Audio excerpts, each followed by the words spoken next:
धारिणी कमला कमल दल विहारिणी वाणी विद्या दाहिनी नमामि त्वाम। मतलब जब भारत माता का भी वर्णन हुआ तो तुम्ही दुर्गा दशप्रहरण धारिणी, वो दशभुजा देवी का अवतार बनाया।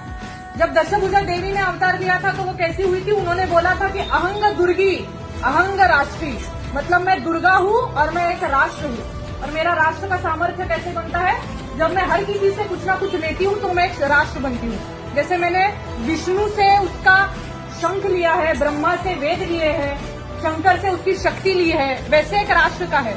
जब हम भारत माता को कुछ देते हैं तो वो एक राष्ट्र बनती है। इसलिए कि हमको अभी ये समझना पड़ेगा कि जहाँ धार्मिक एकत्रीकरण होता है वहाँ राष्ट्रीय जागरण करना भी उतना ही आवश्यक है। आप सबने एक भजन सुना होगा, वैसी परिस्थिति हमारे देश की है। समय कम है, लंबी है मंजिल, तुम्हें तेज कदम चलना होगा। हे परम तपस्या के पति, तुम्हें नूतन पथ रचना होगा। तो नूतन पथ रच के ही हमको चारित्र निर्माण से राष्ट्र निर्माण तक कहीं ना कहीं जाना है। इसलिए मैं ये वीर रस की अटल जी की एक कविता बोलती हूँ, जिसमें अटल जी ने वर्णन किया है भारत माता का।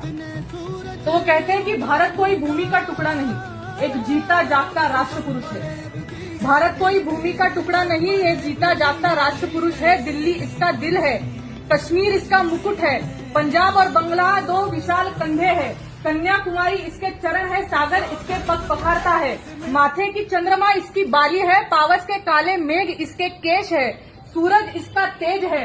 ये वंदन की धरती है, अभिनंदन की धरती है, ये अर्पण की भूमि है, ये तर्पण की भूमि है।